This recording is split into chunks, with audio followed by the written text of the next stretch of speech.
if the 12 apostles had a difficult time understanding who Jesus Christ is, then you can see that we may have a problem in comprehending, understanding who Jesus Christ is. అపోస్తులకి యేసుక్రీస్తు ప్రభువు ఎవరు అనేటువంటిది వారికి సరైనటువంటి అంటే అవగాహన ప్రభువు గురించినటువంటి విషయాన్ని తెలుసుకునేటువంటి విషయంలో సందేహం ఏర్పడినట్లుగానే మనకి సందేహము ఏర్పడొచ్చు యేసుక్రీస్తు ప్రభువు ఎవరు అనేటువంటి. Let me use several lessons from the life of Jesus Christ to illustrate this confusion. యేసుక్రీస్తు ప్రభు వారి యొక్క జీవితాన్ని మనం చూసినప్పుడు ఆ సందేహము తొలగిపోతుంది. In John chapter 4, యోహాను సువార్త 4వ అధ్యాయము, Jesus has walked, say, from 6 o'clock in the morning until 12 o'clock noon. Walking on the sea. Walked on the land. Walking on the land. He is walked. నడిచినట్లుగా మనం చూస్తా ఉన్నాం. He is thirsty. ఆయన దప్పిగా ఉన్నటువంటి పరిస్థితి. He's sitting on a well. ఆయన బావి దగ్గర కూర్చొని ఉన్నారు దప్పిక కోసం. A woman approaches the well. ఒక స్త్రీ ఆ బావి దగ్గరికి వచ్చింది. And he asked her for a drink. ఆవిడ్ని ప్రభువారు దప్పిక దాహము తీర్చమని అడిగినట్లుగా చూస్తాం. Why did he ask for a drink? ఎందుకు ఆయన దాహాన్ని తీర్చమని ఆమెను అడిగారు? If it's 50 Celsius and you're in Dubai, దుబాయ్లో 50 డిగ్రీల సెల్సియస్ ఉంటే, during Ramadan, రంజాన్లో, and it's 1 o'clock in the afternoon, you're thirsty. If it's 1 o'clock in the afternoon, you're thirsty. మధ్యాహ్నం 1 గంట సమయం అయినప్పుడు మనం ఖచ్చితంగా దప్పికేస్తుంది. Why are you thirsty? ఎందుకు దప్పికొంటాము? Because you're a human being. మనము మానవులం కాబట్టి దప్పిక వేస్తుంది మనకి. We must live by food and water. మనము ఆహారం మీదను దప్పిక మీదను ఆధారపడి ఉన్నటువంటి వారము. We do not argue about Jesus being a man. మనం ప్రభువారు మానవుడు అనేటువంటి విషయం మీద మనము సందేహపడాల్సిన అవసరం లేదు. The question is, what kind of man? ప్రశ్న ఏంటంటే ఏ రకమైనటువంటి మానవుడు ప్రభు అనేటువంటి ప్రశ్న మనం వేసుకోవాలి. Another illustration. మరొక ఉదాహరణ. Jesus is asleep in the bottom of a boat. యేసుక్రీస్తు ప్రభువారు ఆ దోణి అమరమున ఆయన నిద్రించినటువంటి పరిస్థితి. The boat begins to rock with the wind. ఆ గాలి చేత ఆ పడవ కొట్టబడుతున్నటువంటి పరిస్థితి మనం చూస్తా ఉన్నాం. Water begins to come into the boat. ఆ నీళ్లు ఆ పడవలోనికి ఓడలోనికి వచ్చేయడం. There are 13 men in the boat. 13 మంది ఆ యొక్క పడవలో ఉన్నట్లుగా దోణిలో ఉన్నట్లుగా చూడగలుగుతాం. And they are fishermen. వాళ్ళు జాలర్లుగా మనం చూస్తాం. They're not afraid of the water. వారు నీరంటే వారికి భయము లేదు. But the boat is about to sink. కానీ వారి ప్రయాణిస్తున్నటువంటి పడవ మునిగిపోవడానికి ప్రారంభిస్తుంది. And the disciples shake Jesus. ఆ శిష్యులందరూ కలిసి క్రీస్తు ప్రభువుని ఇలా కుదిపేసినట్లుగా మనం చూస్తాం. He's asleep in the bottom of the boat. ఆయన ఓడ అమరమున నిద్రించున్నటువంటి పరిస్థితి మనం చూస్తా ఉన్నాం. They may drown. వారు మునిగిపోయేటువంటి పరిస్థితి. So they wake him up. కాబట్టి క్రీస్తును వారు తొందర పెడుతున్నటువంటి పరిస్థితి.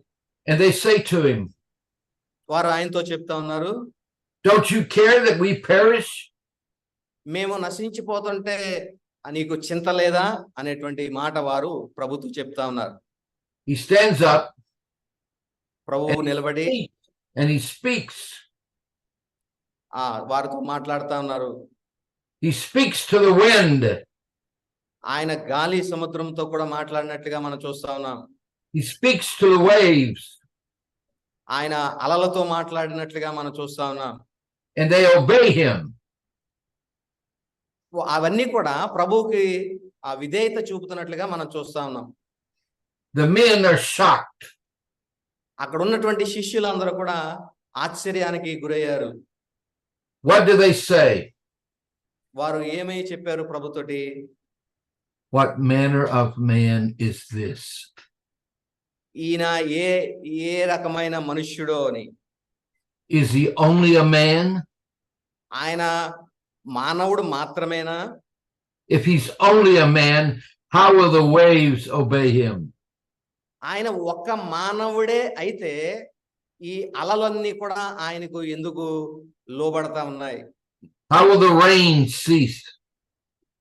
ఆ గాలి ఆ తుఫాను ఎందుకు ఆగిపోయింది ఈయన మాట విని? The monsoon came to an end. ఏదైతే వర్షం ఉందో ఆ వర్షము ఆగిపోయినటువంటి పరిస్థితి. What manner of man is this? ఏ రకమైన మనుష్యుడు ఈయన ఎవరో అనే వారి ప్రశ్న. The disciples did not know. క్రీస్తు ప్రభు అంటే ఎవరో శిష్యులకు తెలియలేకపోయింది. We are like those disciples sometimes. క్రీస్తు ప్రభువుతో ఉన్నటువంటి శిష్యుల్లాగే మనం కూడా కొన్నిసార్లు ఉంటా ఉన్నాం. Question. ప్రశ్న: Is your Jesus too small? మన యేసు చాలా చిన్నవాడా? Do you need to have a correction so that you can understand who Jesus Christ is? మనకు ఒకవేళ మన ఉద్దేశంలో లేకపోతే మన అండర్స్టాండింగ్ లో అవగాహనలో ఏమన్నా పొరపాట్లు సరిచేయబడాలా? దేని కొరకంటే క్రీస్తు ఎవరో అని తెలుసుకునడానికి. The subject of this conference is the person of the Holy Spirit. ఈ యొక్క సదస్సు యొక్క కాన్సెప్ట్ ఏంటంటే లేదా టైటిల్ ఏంటంటే పరిశుద్ధాత్ముడు గురించినటువంటి విషయాలు మనం తెలుసుకోబోతా ఉన్నాం. But the New Testament establishes first your understanding of who Jesus Christ is before he teaches you about the Holy Spirit. పరిశుద్ధాత్మ గురించి చెప్పక ముందే యేసుక్రీస్తు ప్రభువు ఎవరో తెలపడానికి నూతన నిబంధన మనకు సహాయపడతా ఉంది. When we go to John chapter 1, యోహాను సువార్త 1వ అధ్యాయమునకు మనం చూసినట్లయితే you learn about the person of the Word. క్రీస్తును వాక్కును గురించినటువంటి మాట. You learn about the God. వాక్కు ఆదియందు దేవుడు ఉండెను అనేటువంటి మాట మనం చూస్తా ఉన్నాం. And in verse 34, you learn about the Holy Spirit. 34వ వచనములో పరిశుద్ధాత్మను గురించినటువంటి మాట కూడా మనం చూస్తా ఉన్నాం. But John ఒక అధ్యాయంలోనే దేవుడు గురించి, వాక్కు గురించి, పరిశుద్ధాత్మ గురించి ఒక అధ్యాయంలోనే చూస్తాం. John starts with the person of the Word. యోహాను వాక్కైన దేవుని గురించి ప్రారంభిస్తా ఉన్నాడు. And then later teaches us about the Holy Spirit.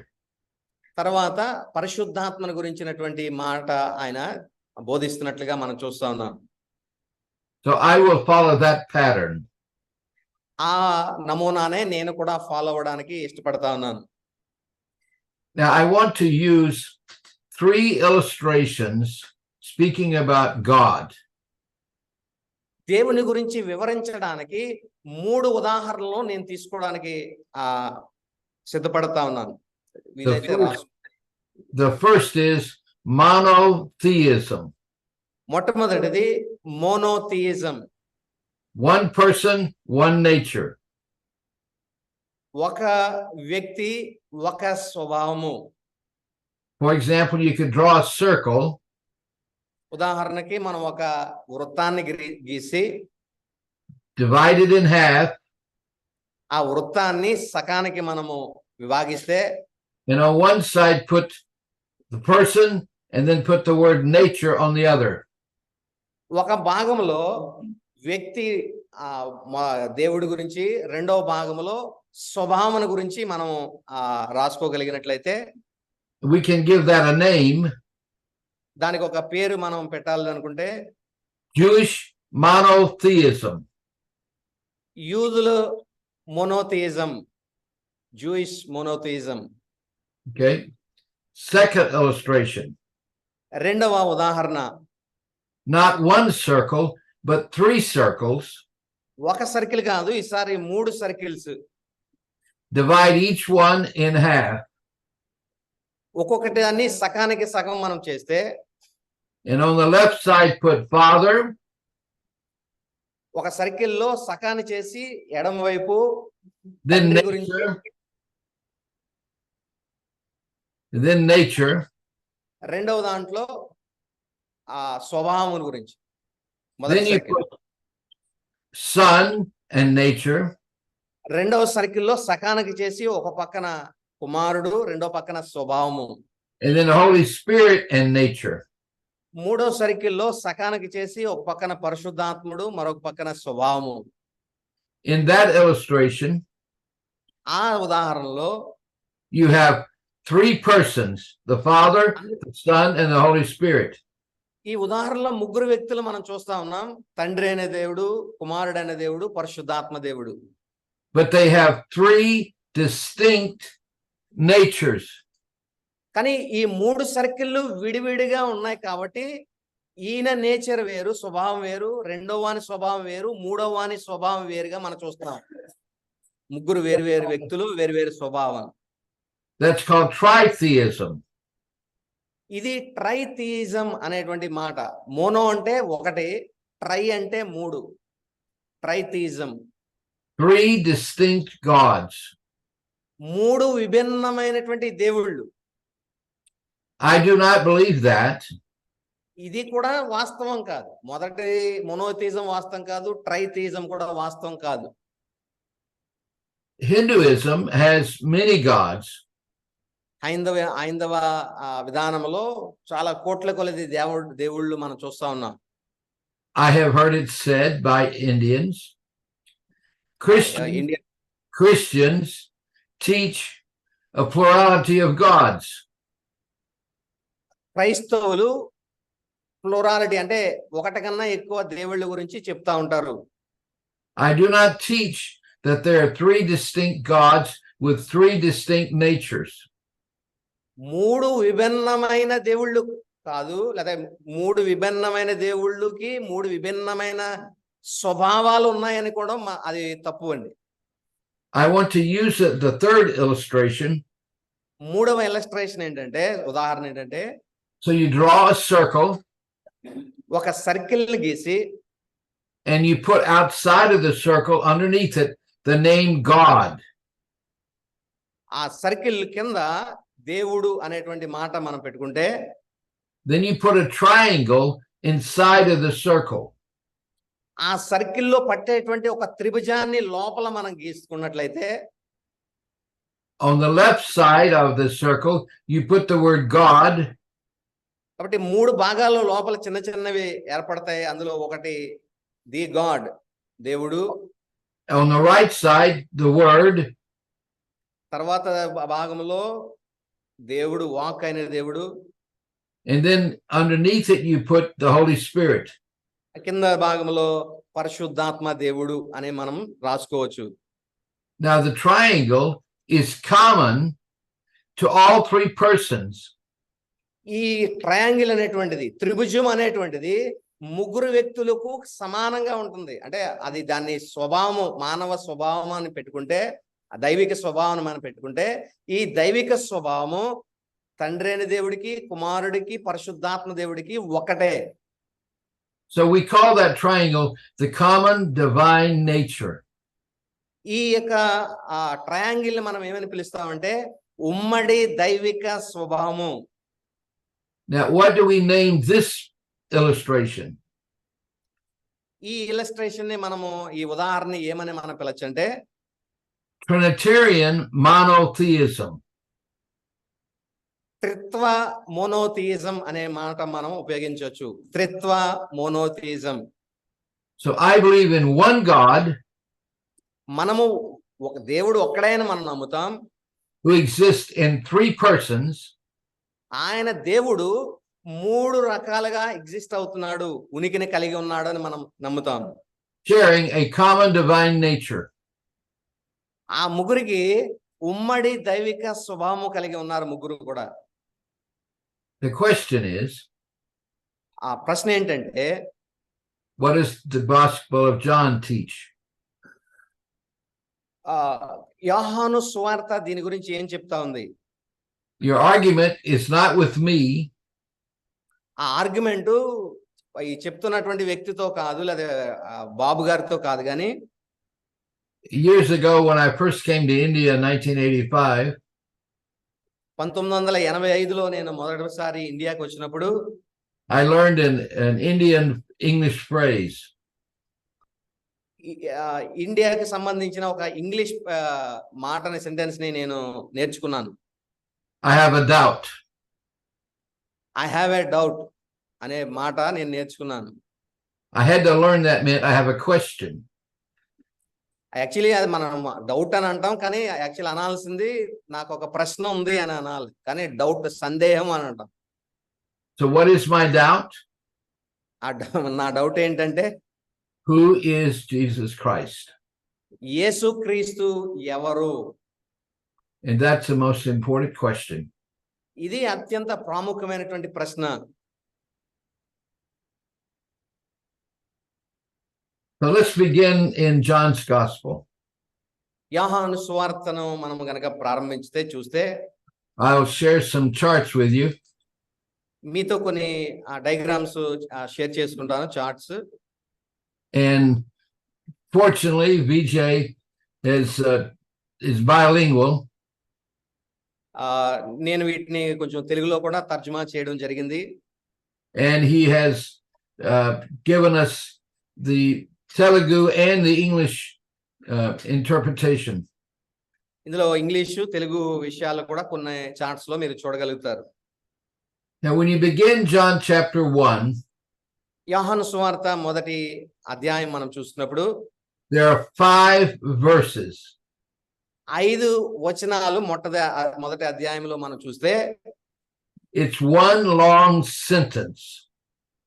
అది ఒకటే సెట్ గా, అదొకంతా కలిపి ఒకటే సెంటెన్స్ గా మనం చూడగలుగుతాం దాన్ని. With one subject. అందులో కూడా 5 వచనాల్లో ఒకటే సబ్జెక్ట్ ఉన్నట్లుగా మనం చూడగలుగుతాం. The subject is, ఆ సబ్జెక్ట్ ఏంటంటే, విషయం ఏంటంటే అందులో is the word. వాక్కు గురించినటువంటి మాట 5 వచనాల్లో చూస్తాం.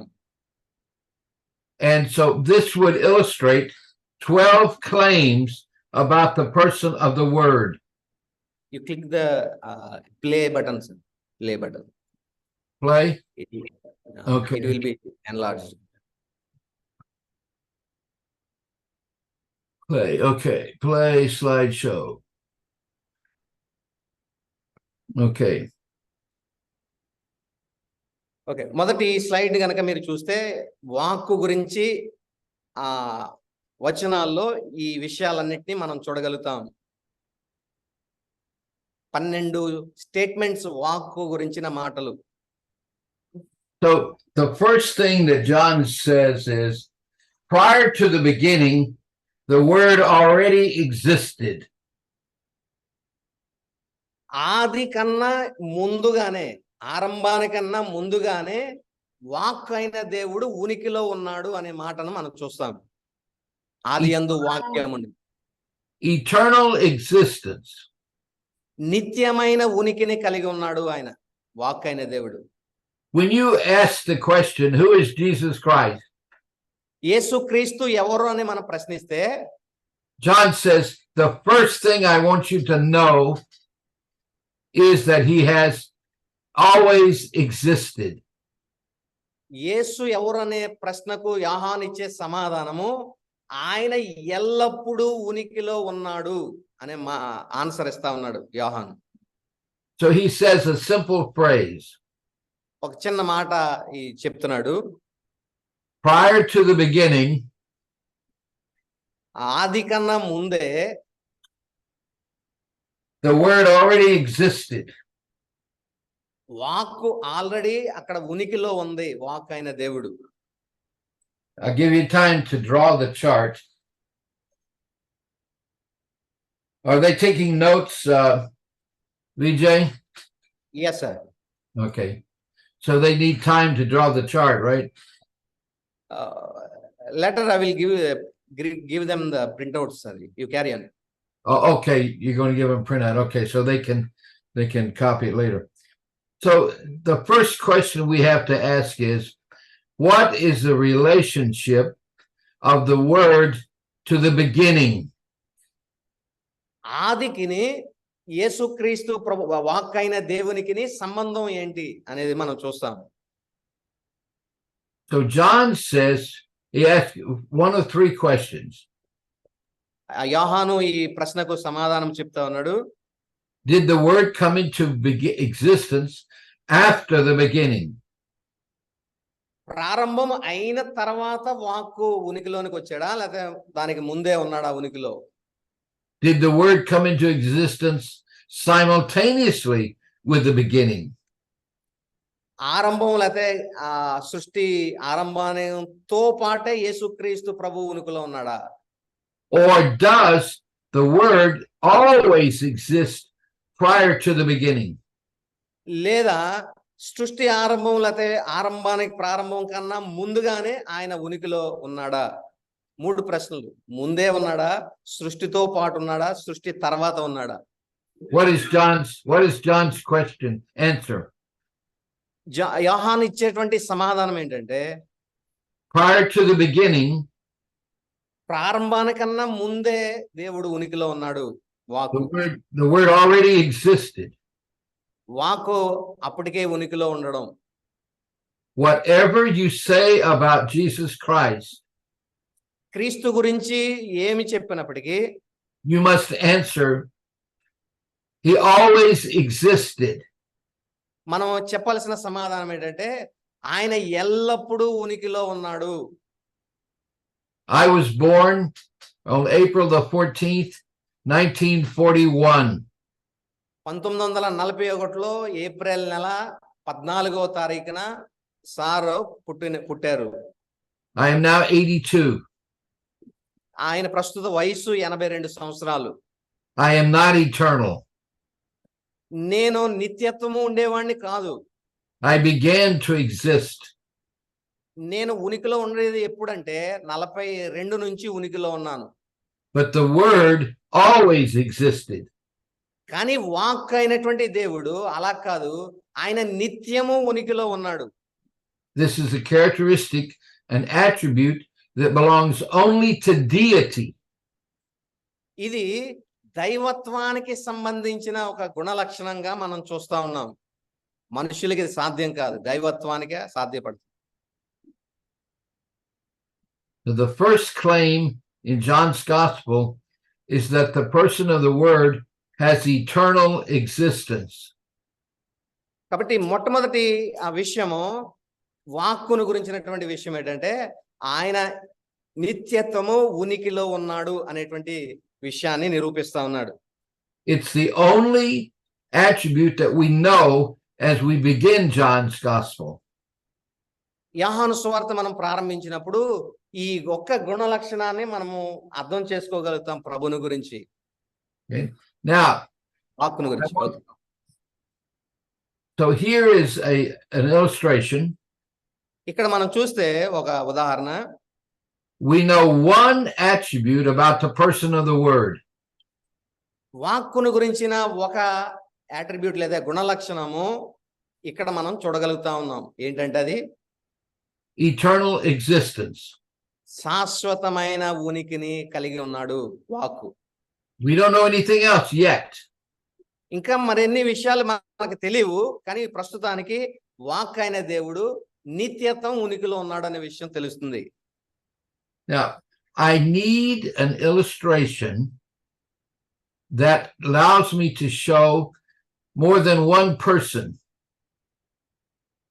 కాబట్టి నాకు ఒక ఉదాహరణ కావాలి. ఏంటంటే ఉదాహరణ, ఒక వ్యక్తి కన్నా ఎక్కువ ఉన్నారు అనేటువంటి విషయాన్ని తెలపడానికి. దేవుడు ఒక ఎక్కువ ఉన్నారని I need an illustration that shows Trinitarian monotheism. అంటే ట్రినిటేరియన్ మోనోథియిజం ని ప్రూవ్ చేయడానికి ఒకరికన్నా ఎక్కువ పర్సన్స్ ఉన్నారు త్రిత్వములో అనేటువంటి ఆ విషయాన్ని తెలపడానికి ఒక ఉదాహరణ నాకు కావాలి. So I want to bring up that illustration so you can see what I'm trying to communicate.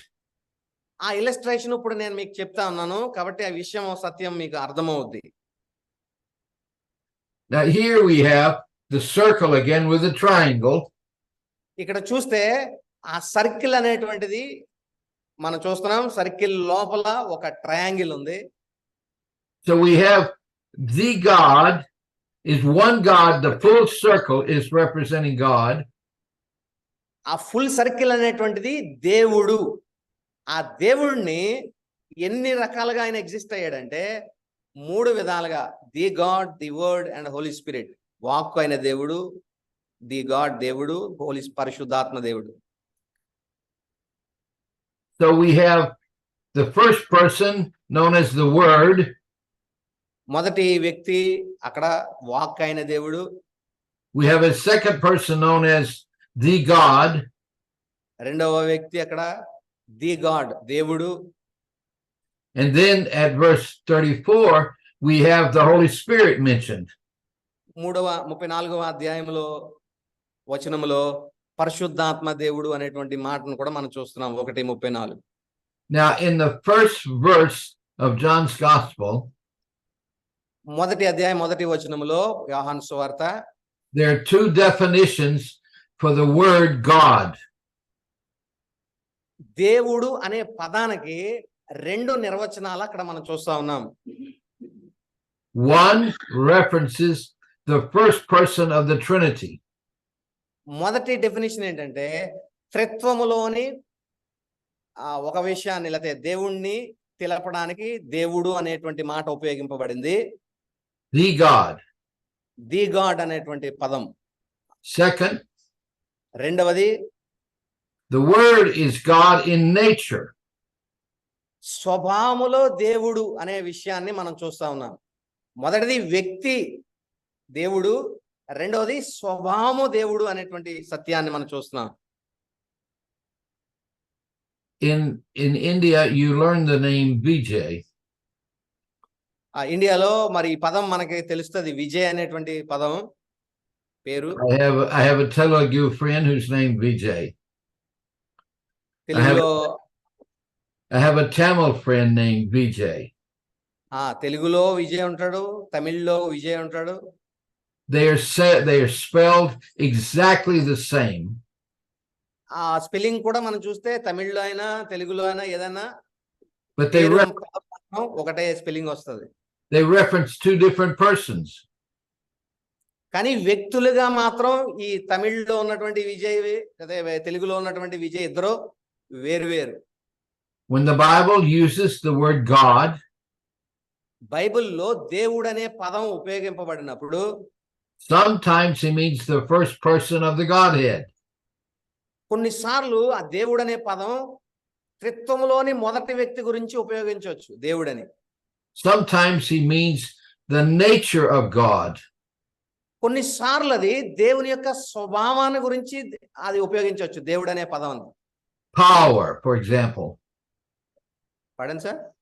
Power. Okay. ఆ శక్తి గురించి మనం చూస్తే ఉదాహరణకు శక్తి అనుకోండి. సర్వజ్ఞాని. Love. ప్రేమ. Justice. న్యాయము. Mercy. కనికరము. So we have to be a wise reader. కాబట్టి మనం తెలివిగా మనం వాక్యాన్ని చదవలసిన వారమై ఉన్నాం. Now John has told us the first claim about the person of the word. యోహాను ఇచ్చేటువంటి ఈ మొదటి వచనములో వాక్కును గురించినటువంటి ఆ సత్యం మనము చూస్తా ఉన్నాం. He said prior to the beginning, the word already existed. ఆరంభం కన్నా ముందే వాక్ అయిన దేవుడు ఉనికిలో ఉన్నాడని. Now he's got to make a distinction between the person of the word and the God. ఇప్పుడు రెండోది ఏం చేస్తా ఉన్నాడంటే దేవునికిని వాక్కుకు మధ్య తేడాను చూపిస్తా ఉన్నాడు. మొదటిది ఉనికిలో పూర్వమే ఉన్నాడు, నిత్యము ఉనికిలో ఉన్నాడు అని చెప్తున్నాడు. రెండవది దేవునికిని వాక్కి మధ్య ఉన్న వ్యత్యాసాన్ని చూపెడతా ఉన్నాడు. The word refers to one person and the God to a distinct person. Walk అనేటువంటిది ఒక వ్యక్తి, దేవుడు అనేటువంటి వాడు రెండవ వ్యక్తి. We know one thing about the word, eternal. ఒక విషయాన్ని ఇందాక మనం నేర్చుకున్నాం ఏంటంటే వాక్ అయిన దేవుడు ఇటర్నల్, శాశ్వతమైన వాడు, నిత్యం ఉనికిలో ఉన్నవాడని. Now we know a second thing. రెండవ విషయాన్ని మనం తెలుసుకున్నాం ఏంటంటే the word and the God are not the same persons. Walk అయిన దేవుడు, ది గాడ్, మామూలు దేవుడు అనేటువంటి వారు ఇద్దరు వేరు వ్యక్తులని నేర్చుకున్నాం. Personal distinction. వ్యక్తిగతమైన తేడా వారి ఇరువురి మధ్య చూస్తా ఉన్నాం. In verse 2, రెండవ వచనములో in eternity past, we meet both the God and the word.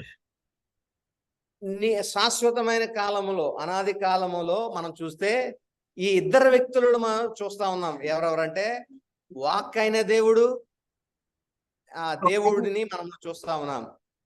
Co-eternal beings. ఆ ఇద్దరు నిత్యత్వము ఉనికిలో ఉన్నటువంటి ఇద్దరు వ్యక్తుల్ని మనం చూస్తా ఉన్నాం. Now, what is the relationship of the God and the word? దేవునికిని వాక్కుకును ఉన్నటువంటి సంబంధం ఏంటి? Are they enemies? వాళ్ళిద్దరూ ఏమన్నా శత్రువులా? Are they companions? లేకపోతే వారిద్దరూ ఒక స్నేహితులు లాంటి వారా, ఫ్రెండ్సా? If I say, what is the relationship of Satan to the God? And you would answer, they are enemies. సాతానుకును దేవునికి ఏంటి సంబంధం అంటే మనం చెప్పొచ్చు సులువుగా, వాళ్ళిద్దరూ ఒకరికొకరు శత్రువులు అని మనం చెప్పొచ్చు. దేవునికి సాతానుడు శత్రువు అని. In John 17, Jesus will pray. యోహాను సువార్త 17లో యేసుక్రీస్తు ప్రభువారు ప్రార్థిస్తున్నారు. Restore unto me the joy I had with you before the foundation of the world. నేను నీతో కలిగి ఉన్నటువంటి ఆ ఆనందాన్ని మరలా పునరుద్ధరించుము. అనాది కాలంలో నేను నీతో ఉన్నప్పుడు ఉన్న ఆ మహిమను, ఆ దాన్ని మళ్ళా పునరుద్ధరించు అని ప్రార్థించడం మనం చూస్తాం. The God and the word have a harmonious relationship. వారిద్దరికి అన్యోన్యమైనటువంటి సంబంధం ఉన్నట్లుగా దేవునికిని వాక్ అయిన దేవుడికి సంబంధం ఉన్నట్లుగా చూస్తా ఉన్నాం. Now, I mentioned that we have three distinct persons in the Trinity. త్రిత్వములో మూడు విభిన్నమైనటువంటి వ్యక్తులు ఉన్నారని మనం చెప్పుకున్నాం. And one common divine nature. వారి ముగ్గురికి ఒక ఉమ్మడి స్వభావం ఉన్నది అని చెప్పుకున్నాం. We have learned three things about the person of the word. మూడు విషయాలు వాక్ అయిన దేవుడి గురించి మనం నేర్చుకున్నాం. One, he's eternal. ఆయన నిత్యత్వం ఉనికిలో ఉన్నాడు. Two, రెండవది he's distinct from the God. ఆ దేవునితో వ్యత్యాసం కలిగిన వ్యక్తిగా ఉన్నాడు. And three, మూడవది they have a relationship. వారికి మధ్య సంబంధం ఉన్నట్లుగా మనం చూస్తా ఉన్నాం. There's communion. వారి మధ్య సంబంధాన్ని, Fellowship. ఫెలోషిప్, సహవాసం ఉన్నట్లుగా చూస్తున్నాం. So we want to ask the next question. Does the word have మరొక ప్రశ్న మనము, does the word have other attributes which are common to God? ఈ వాక్ అయిన దేవుడికి ఇంకా ఏమైనా గుణ లక్షణాలు ఉన్నాయా? And that's what the next phrase teaches us. ఈ నెక్స్ట్ మనం ఆ వాక్యంలో మనం చూడగలిగితే మరి ఆ విషయాలు ఇంకా మనం అర్థం చేసుకోగలుగుతాం. And the word was God. ఆ వాక్కు దేవుడు అనే పదాన్ని మనం చూస్తా ఉన్నాం. ఆ వాక్కే దేవుడై ఉండెను. That is God in nature. ఆ దేవుడు స్వభావము కలిగిన వ్యక్తిగా ఆ వాక్కు ఉన్నాడు. Now we know that God's power is all powerful. దేవుని యొక్క శక్తి నిత్య శక్తిగా మనం చూస్తా ఉన్నాం. We know that the God's knowledge is all knowing. దేవుని యొక్క జ్ఞానము సర్వము మీద ఉంది, లేదా సర్వజ్ఞాని అనే విషయాన్ని మనం చూస్తాం. But what is the power and knowledge of the person known as the Word? ఈ వాక్ అయిన దేవుని యొక్క జ్ఞానము, వాక్ అయిన దేవుని యొక్క శక్తి ఎలాంటిది అని మనం చూస్తే, And we say they are equal. అది దేవునితో ఎలా ఉందో వాక్ అయిన దేవునికి కూడా జ్ఞానము విషయంలోను శక్తి విషయంలోను సమానంగా మనం చూస్తాం. They share the same common divine nature. వారు ఈ ఉమ్మడి స్వభావాన్ని సమానంగా పంచుకుంటున్నారు. ఆ స్వభావం తండ్రి అయిన దేవుడికి ఎలాగో కుమారునికి అదే శక్తి గాని జ్ఞానము గాని. So we say there are three persons కాబట్టి ముగ్గురు వ్యక్తులు subsisting in one common divine nature. వీరికి ముగ్గురికి ఒకటే ఉమ్మడి స్వభావాన్ని వీరు కలిగి ఉన్నారు. Not tritheism. ట్రైథిజం లాగా వేరు దేవుళ్ళు వేరు స్వభావం కాదు. But three persons sharing one common nature. కానీ ముగ్గురు వ్యక్తులు ఒక ఉమ్మడి స్వభావాన్ని కలిగి ఉండడాన్ని చూస్తా ఉన్నాం.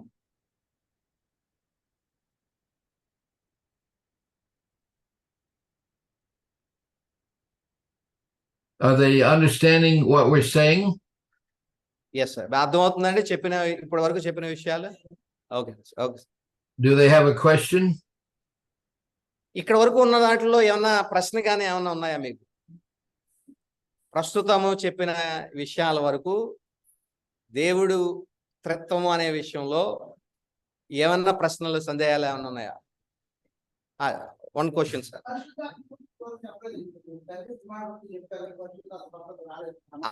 వస్తుంది సార్.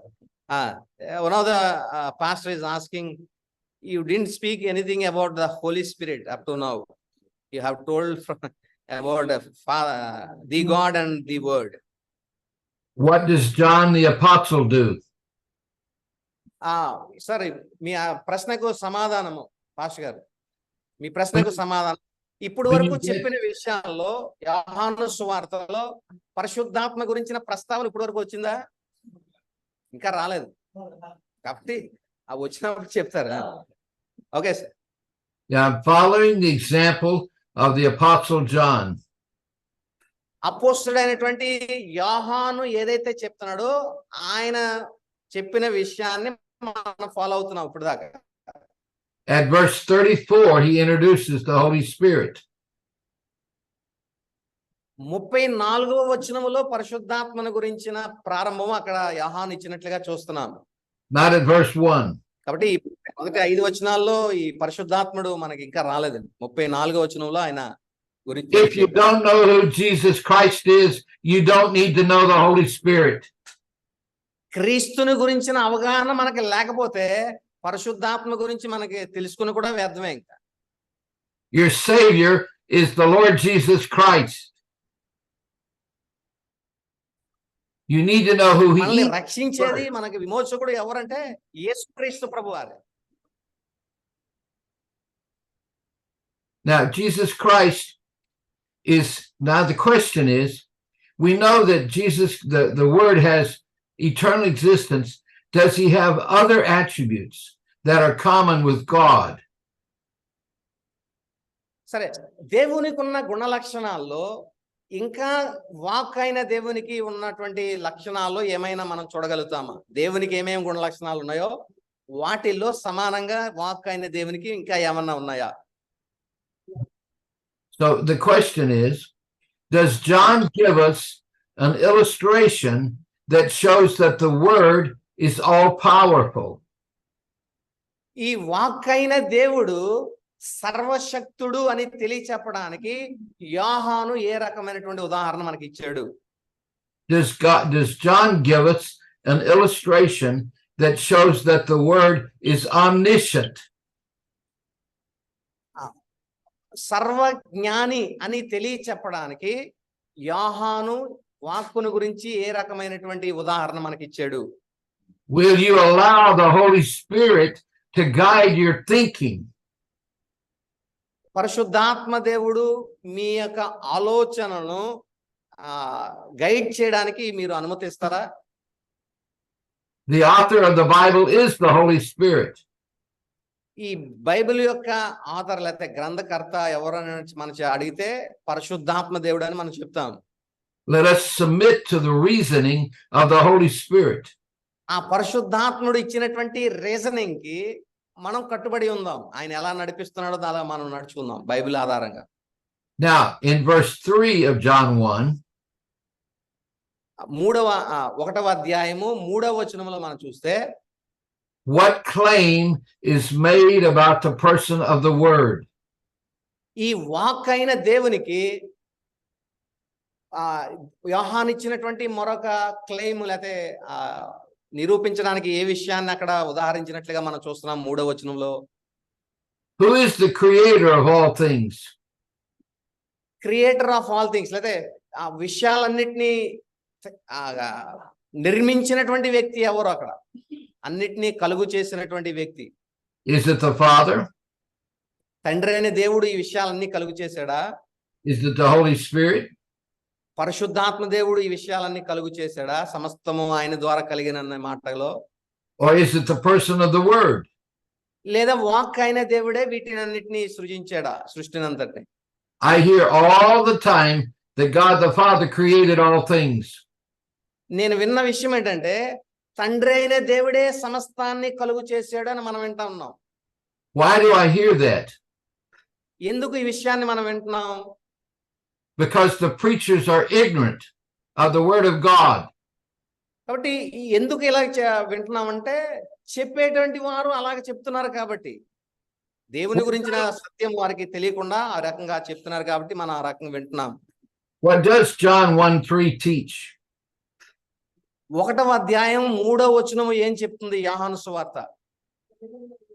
ఒకసారి చదువుదాం. ఒకసారి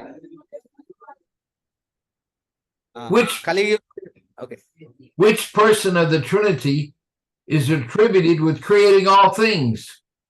ఈ కలిగి ఉన్నవన్నిటిని కూడా కలుగు చేసినవన్నిటిని కూడా ఎవరు కలుగు చేశారు త్రిత్వంలో?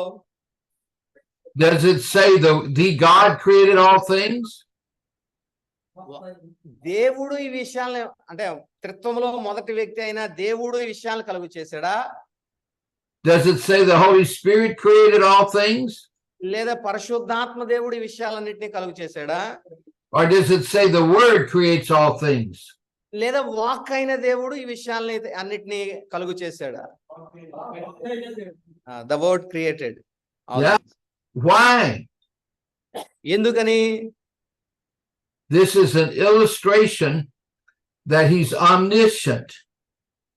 ఇది ఉదాహరణ దేనికంటే వాక్ అయిన దేవునికి ఈ గుణలక్షణం ఉంది. ఏ గుణలక్షణం? సర్వశక్తిమంతుడు, ఆయన ఏమైనా కలుగు చేయగలడు అనేటువంటి విషయం. It's an illustration that he's all powerful. సర్వశక్తుడైనటువంటి దేవుణ్ణి ఉదాహరించడానికి ఇది ఒక example. In verse 1, the word is God in nature. మొదటి వచనములో ఆయన దేవుని స్వభావాన్ని కలిగి ఉన్నాడు. In verse 3, the word creates all things as proof that he's God in nature. ఆ దేవుడు స్వభావాన్ని కలిగి ఉన్నాడు అని చెప్పడానికి ఉదాహరణ ఏంటంటే లేదా ఆధారం ఏంటంటే 3వ వచనంలో అన్ని విషయాలను కలుగు చేయ శక్తి వాక్ అయిన దేవుడికి ఉన్నది. When you go to the university, you do not learn this. యూనివర్సిటీలోకి వెళ్తే ఈ విషయం మనకు ఎవరికి చెప్పరు. They have no idea of the existence of the word. Walk అయిన దేవుడు పూర్వమే ఉనికిలో ఉన్నాడనే సత్యం వారు ఎవరో చెప్పరు. This is an enormous claim. ఈ విషయము చాలా ప్రభావితమైనటువంటిది. అతను ఇచ్చేటువంటి proof. The word created Adam and Eve.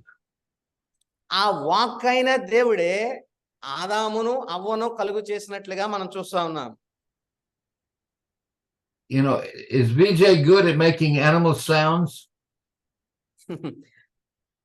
Maybe I will try, sir. Moo. Sound చేస్తున్నారు. ఈ సౌండ్ ఏంటంటే okay sir. Buffalo or cow. Who created the cow? ఈ ఆవుని ఎవరో కలుగు చేశారు? దేవుళ్ళో డిస్టింక్షన్ అని చెప్తే వాక్ అయిన దేవుడు. Okay. Yeah. How good a bark are you? Dog. Yeah. Who created the dog? ఈ కుక్కల్ని ఎవరో కలుగు చేశారు? వాక్ అయిన దేవుడు, the word. You know, you like vegetables. మనం రోజు తినే కూరగాయలు మనం చూస్తాం కదా. You like mangoes. Tomatoes. Mangoes. Mangoes. Okay. Fruits లో మామిడి పళ్ళు మనం ఇష్టపడతాం. You love bananas. Tangerine. Yeah. Now, angels, who created the angels? ఈ దేవదూతల్ని కూడా కలుగు చేసిన వాడు ఎవరు? The word. వాక్ అయిన దేవుడు. I'm trying to illustrate that the creation, the person of the word created all things that have existence.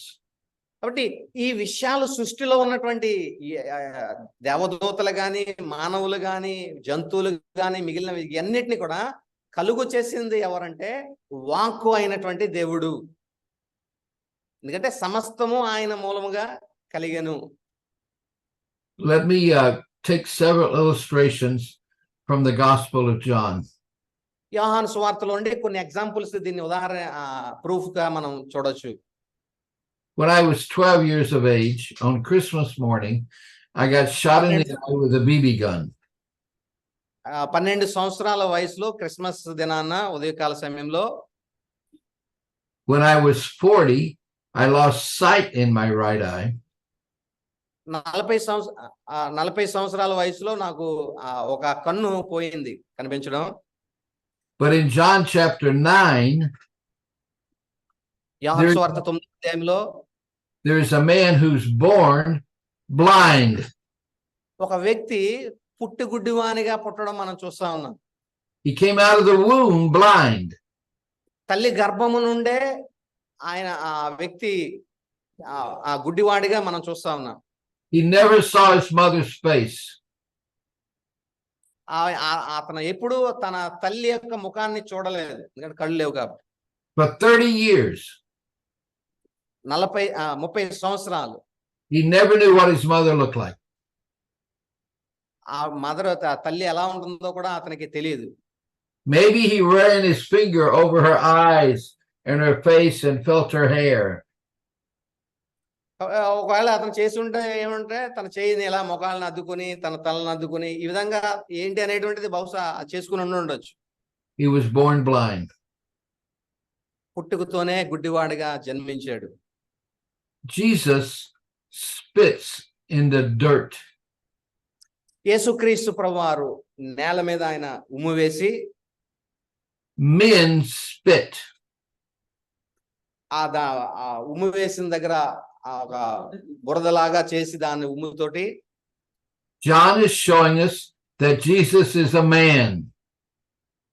యోహాను ఇక్కడ ఏం తెలియచెప్తున్నాడంటే క్రీస్తు గురించి ఈయన మానవుడు అని.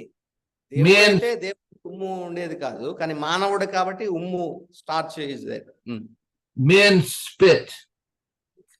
మనిషి ఉమ్ము వేసేటువంటి వాడు ఉమ్ము వేస్తాడు. Jesus made mud. ఆ ఉమ్ముతో యేసు ఆ మట్టిని చేసాడు, ఆ బురదను కొద్దిగా.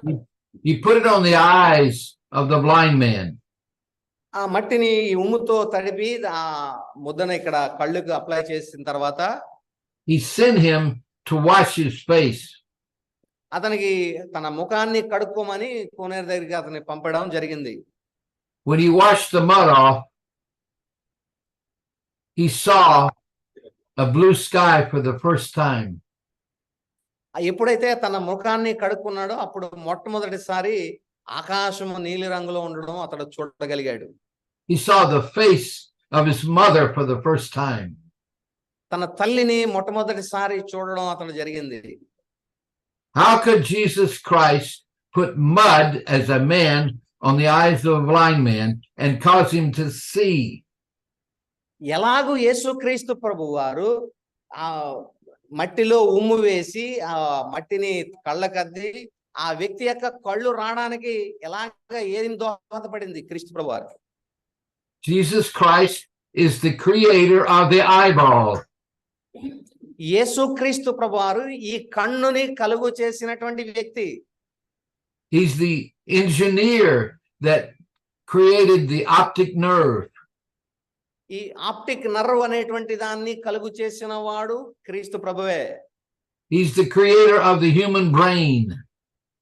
ఈ మానవుని యొక్క బ్రెయిన్ ని కూడా మెదడుని తయారు చేసిన వ్యక్తి కూడా క్రీస్తు ప్రభువారే. The word creates all things, including human sight. ఈ వాక్ అయిన దేవుడు సమస్త విషయాల్ని కలుగు చేశాడు. ఆ సమస్తమైన విషయాల్లో కలుగు చేసింది మానవుని యొక్క కన్ను కూడా, కంటి చూపు కూడా. Now, I jumped ahead to verse 3. ఆ 3వ వచనానికి మనం చూస్తే, Let's back up and look at verse 2. 2వ వచనాన్ని ఒకసారి మనం చూద్దాం.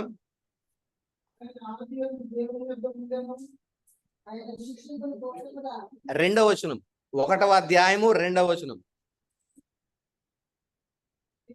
When you have the Mormons come among you, పడండి సార్.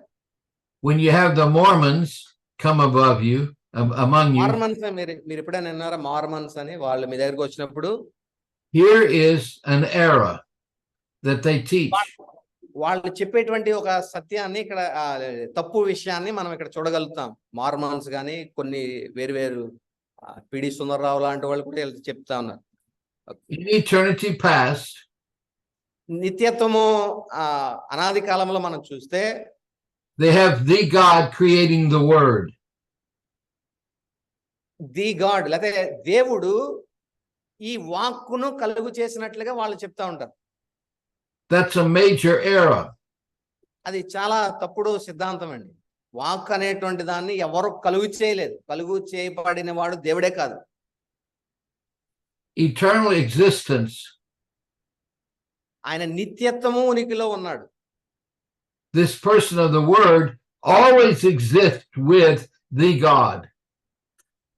దేవునితోనే ఈ వాక్కు నిత్యము ఉనికిలో ఉంది. దేవుడు ఎప్పటి నుంచి ఉన్నాడో అప్పటి నుంచి వాక్కు కూడా ఉంది. ఎవరో కలుగు చేయలేదు మధ్యలో. He is the word is self-existence.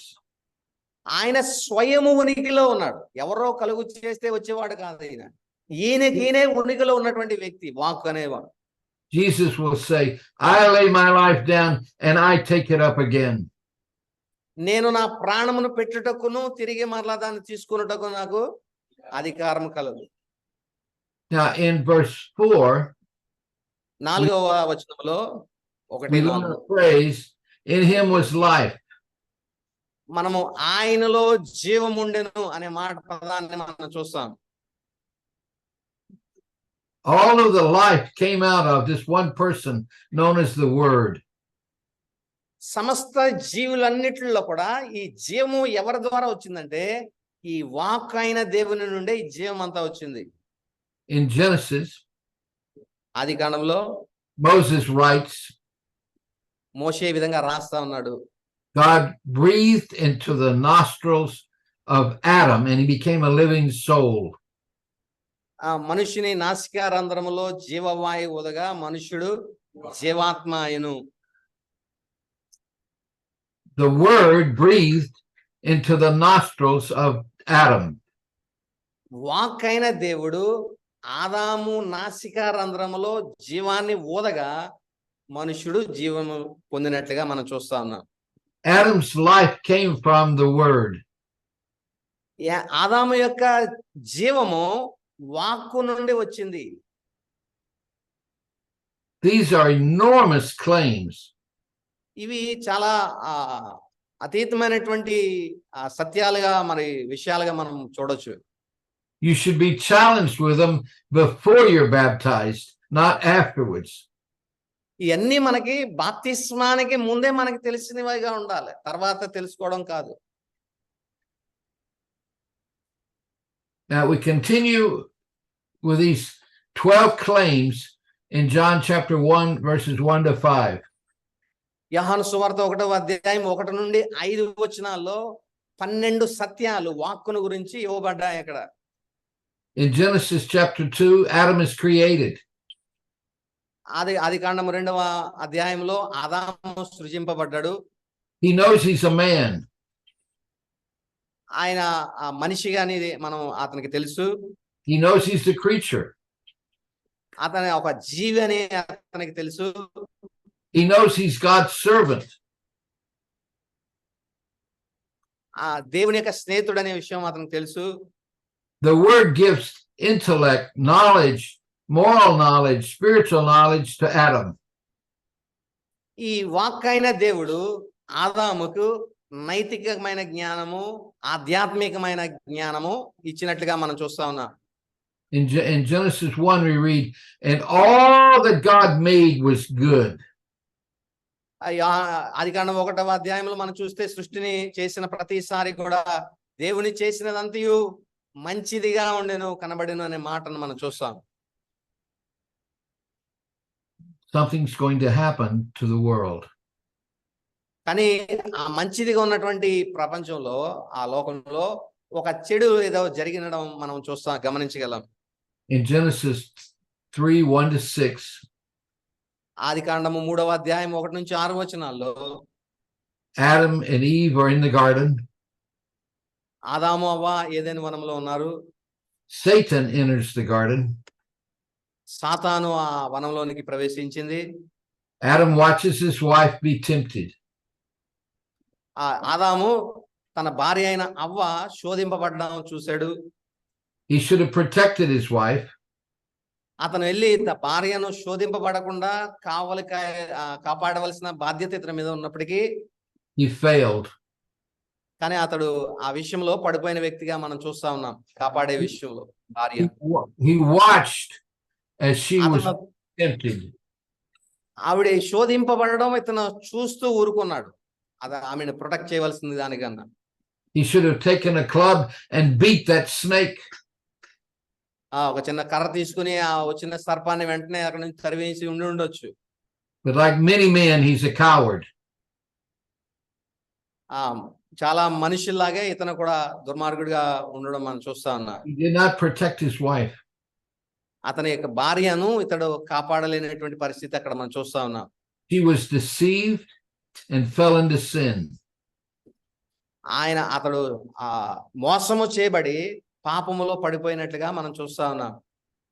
Now something's going to happen to the light that is in mankind. మానవుల్లో ఉన్నటువంటి ఈ వెలుగు, మనుషులకు వెలుగుగా ఉన్నటువంటి ఆ విషయంలో ఒక విషయం జరిగినట్లుగా మనం చూస్తా ఉన్నాం. ఏంటంటే when we get to verse 5 of John 1, యోహాను సువార్త 1వ అధ్యాయం 5వ వచనం మనం చూస్తే notice the change in the tenses of the verb. ఆ వాక్కైన దేవుడు అని మొదట్లో ప్రారంభించాడు. అది 5వ వచనంలోకి వచ్చేసరికి ఎలాగా రూపాంతరం చెందిందంటే in the first 4 verses was. 4 వచనాల్లో వాజ్ అనే మాట పదం ఉపయోగించబడ్డారు. ఉండెను, దేవుని దగ్గర ఉండెను, వెలుగై. In verse 5 the light shines. మొదటిసారి ఈ 5వ వచనంలో ఆ వెలుగు ప్రకాశించుచుండెను అనే మాట మనం చూస్తా ఉన్నాం. The light doesn't change. The light, the word continues to shine. ఆ వాక్కు ప్రకాశించడానికి పూనుకున్నట్లుగా మనం చూస్తా ఉన్నాం. కంటిన్యూ చేస్తా ఉంది. What does darkness represent? ఈ విషయంలో దేవుడు దేన్ని సూచిస్తున్నట్లుగా మనం చూడగలం. Adam and Eve after the fall. ఆదామవ్వలు పతనం తర్వాత Man is labeled darkness. మానవుల్లో ఈ డార్క్నెస్ చీకటి ఆవరించినట్లుగా మనం చూస్తా ఉన్నాం మనుష్యుల్లో. The light continued to shine, revealing God after Adam's sin. ఆ పతనము తర్వాత ఆదాము పాపము చేసిన తర్వాత నుండి ఈ వెలుగు ప్రకాశిస్తూనే వస్తా ఉంది. For example, ఉదాహరణకు, who was the first evangelist? మొట్టమొదటి ఇవాంజలిస్ట్ ఎవరు? సువార్థికుడు ఎవరు? God. దేవుడే. I think the Lord Jesus Christ in Genesis 3. ఆదికాండం 3వ అధ్యాయంలో దేవుడు పడిపోయినటువంటి మానవుల్ని వెతుక్కుంటూ వచ్చాడు. అది క్రీస్తుగా మనం చూడగలుగుతాం. God came looking for fallen man, Adam. పతనమైనటువంటి మానవులను వెతుక్కుంటూ దేవుడు వచ్చాడు. కాబట్టి ఆయనే మొట్టమొదటి మిషనరీగా మనం చూడగలుగుతాం. The light shines in darkness. ఆ చీకటిలో ఈ వెలుగు ప్రకాశిస్తూ వస్తా ఉంది. Now we learn a sad truth. The darkness did not understand, comprehend. కానీ ఈ చీకటి ఈ వెలుగును అర్థం చేసుకోలేకపోయింది. ఆ పదం ఒకటే చదవండి ఒకసారి.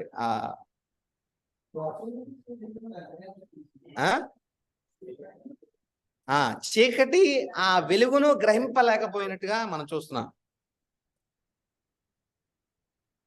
We need an illustration. ఒక ఉదాహరణ మనం తీసుకుందాం.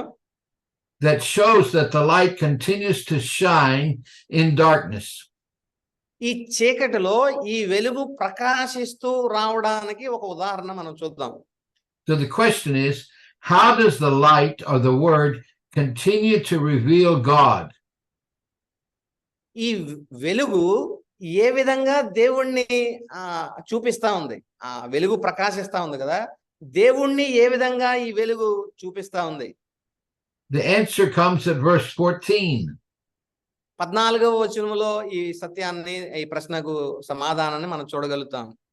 The word became flesh. ఆ వాక్కైన దేవుడు శరీరధారిగా ఈ లోకాన మన మధ్య ఉద్భవించాడు. Why? ఎందుకని? Because he reveals God. ఆ దేవుణ్ణి తెలియచెప్పడానికి, దేవుణ్ణి ఎవరని తెలియచెప్పడానికి వాక్కు శరీరధారిగా ఈ లోకానికి వచ్చింది. He reveals a Trinitarian monotheistic God. ఆ త్రిత్వమైన ట్రినిటేరియన్ మొనోథియిస్ట్ గాడ్ ని, దేవుణ్ణి చూపెట్టడానికి వాక్కైన దేవుడు శరీరాన్ని సంతరించుకుని వచ్చాడు. The word and the light are the same person. ఈ వాక్కైన దేవుడు లేకపోతే ఆ లైట్ అనే వెలుగు అనేటువంటి రెండు మాటలు ఒకే వ్యక్తిని గురించి చూపించబడతా ఉన్నాయి. How do we know that God is love? దేవుడు ప్రేమ అని మనం ఎలా చెప్పగలుగుతాం? ప్రేమమయుడని. We know John 3:16. యోహాను 3:16లో మనం చూస్తాం, దేవుడు లోకం ఎంతో ప్రేమించింది. For God so loved the world that he gave his only begotten son. దేవుడు లోకమును ఎంతో ప్రేమించును కాగా తన అద్వితీయ కుమారుని యందు విశ్వసించిన ప్రతి వాడును నశింపక నిత్య జీవం పొందినట్లు ఆయన అనుగ్రహించాడు. That is an illustration of the word shining in darkness. అది ఒక ఉదాహరణ. దేనికంటే వెలుగు చీకటిలో ప్రకాశిస్తుంది అని అనడానికి ఈ వచనము ఒక ఉదాహరణ. We have a story we tell about being in India. ఇండియాలో సంభవించిన ఒక స్టోరీ నేను చెప్తాను. It's 1:00 in the morning. ఉదయమున 1 గంట. My wife and I are asleep. ఆయన మా అయ్యగారి భార్య పడుకున్నారు. In the hotel. Hotel room లో వారు నిద్రిస్తా ఉన్నారు. And there's a knock on the door at 1:00 in the morning. ఉదయం 1 గంటకి డోర్ శబ్దం చేయబడింది, తట్టడం ఎవరో. I get up and I go to the door. Sir వెళ్ళి ఆ డోర్ దగ్గర చూశారు ఎవరని. I open the door. Door తెరిచారు తలుపు. And they hand me a candle. Pardon? They hand me a candle. వారు ఒక క్యాండిల్ ని ఇచ్చారు. They said, "Sir, the electricity went off." Sir power పోయింది, కరెంట్ పోయింది. So they woke me up to tell me there's no electricity. కాబట్టి current పోయింది, మీరు వెలుతురు కోసం ఈ క్యాండిల్ వెలిగించుకోండి అని అర్ధరాత్రి 1 గంటకి లేపారండి. To give me a candle I didn't need. అది అప్పుడు అవసరమా అంత మధ్యరాత్రిలో? అవసరం కానీ అవసరం లేనిది వారికి ఇచ్చారు. When I come to India, I bring my own torch. నేను ఇండియాకి వచ్చినప్పుడల్లా నా దగ్గరే ఒక టార్చ్ లైట్ పెట్టుకుని వస్తాను. I bring my flashlight. Now the flashlight shines in what? Darkness. Darkness. ఏదైతే ఫ్లాష్ లైట్ తెచ్చుకున్నారో అది ఆ చీకటి ప్రదేశంలో దాన్ని ఉపయోగించి వెలుతురు పొందొచ్చు ఆయన. The person of the word has a major task. ఈ వాక్ అయిన దేవునికి చాలా ఉన్నతమైనటువంటి పని ఆయన మీద ఉంది. To reveal to mankind what the triune God is like. ఈ త్రిత్వమైన దేవుడు ఎలాంటి వాడు అని తెలియచెప్పేటువంటి బాధ్యత ఈ వాక్కు మీద ఉంది. 3 distinct persons sharing a common divine nature. ముగ్గురు విభిన్నమైన వ్యక్తులు ఒక ఉమ్మడి స్వభావాన్ని కలిగి ఉన్నటువంటి స్థితిని చూపిస్తా ఉన్నారు. So the person of the word has a function, has a job to do. కాబట్టి ఈ వాక్ అయిన దేవుడు చేయడానికి ఒక పని అంటూ ఒకటి ఉంది. The word shines. ఈ వాక్కు ప్రకాశిస్తా ఉంది. The word shines in darkness. ఈ వాక్ అయిన దేవుడు చీకటిలో ప్రకాశిస్తా ఉన్నారు. So very important that we begin to focus on and ask the question, who is Jesus Christ? కాబట్టి మనము క్రీస్తు ప్రభువారు ఎవరు అనేటువంటి ఆ అంశాన్ని మొట్టమొదటిగా ప్రశ్న వేసుకుని దాన్ని పరిశీలిస్తా వస్తా ఉన్నాం. Who was he in eternity past? నిత్యత్వములో అనాది కాలంలో ఈ వాక్ అయిన దేవుడు ఎవరు? Who is he in eternity present? ప్రస్తుతం ఉన్నటువంటి దానిలో ఈయన ఎవరు ప్రస్తుతంలో? And who is he in eternity future? భవిష్యత్తులో లేకపోతే రాబోయే కాలంలో ఈ వాక్ అయిన దేవుడు ఎవరు? And we know how John answers that question. వర్తమాన భవిష్యత్ కాలంలో ఈయన ఎవరు అనేది. Jesus Christ the same yesterday, today, and forever. ఆయన నిన్న నేడు నిరంతరము ఏకరీతిగా ఉన్నటువంటి వ్యక్తి. So let's summarize what we're saying. What time do you have, VJ? ఎంత అయిందండి ఇప్పుడు? టైం ఎంత అయింది? 12. Still in half an hour, sir. Okay. So let's review what we've said. కాబట్టి ఇప్పటి వరకు మనం నేర్చుకున్న విషయాల్లో ఒకసారి క్రోడీకరిస్తే, the subject of John 1:1-5 is the person of the word. కాబట్టి యోహాను సువార్త 1వ అధ్యాయం 1 నుండి 5 వచనాల వరకు ఉన్న సారాంశం ఎవరి గురించి అంటే వాక్ అయిన దేవుని గురించి. Let me back up and see if we can go back to slides. Let's see.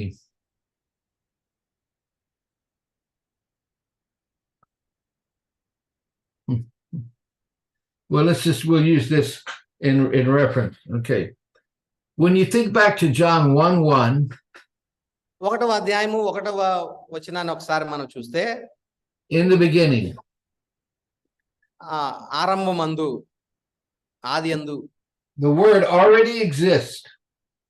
వాక్కు అప్పటికే ఉనికిలో ఉండడము. When you go to Genesis, ఆదికాండంలో మనం చూస్తే, there's a comparison between Genesis 1 and to chapter 3 and John 1:1-5. యోహాను సువార్త 1:1-5 నుండి ఆది కాండము 1వ అధ్యాయానికి సంబంధాన్ని మనం చూస్తాం. We have in Genesis, in the beginning, God created. ఆదియందు దేవుడు భూమి ఆకాశములను సృజించెను అనే ఆది అక్కడ మనం చూస్తా ఉన్నాం. Here we have in the beginning.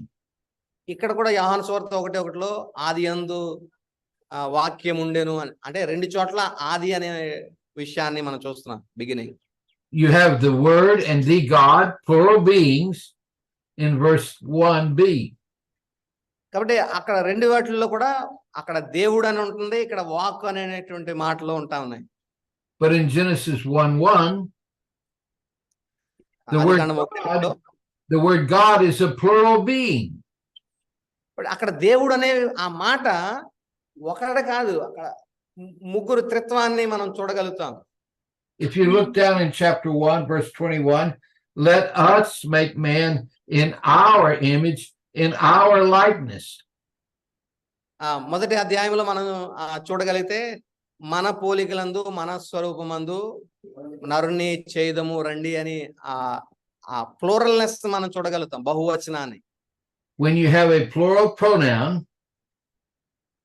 like us and our, ఆ బహువచనాన్ని అక్కడ మనం చూసినప్పుడు it has to refer back to a noun, and the noun is God, which is a plural noun. అంటే అక్కడ 3 విభిన్నమైనటువంటి వ్యక్తిత్వాలను, పర్సనాలిటీస్ మనం చూడగలుగుతాం, వ్యక్తుల్ని. In verse 31 of Genesis,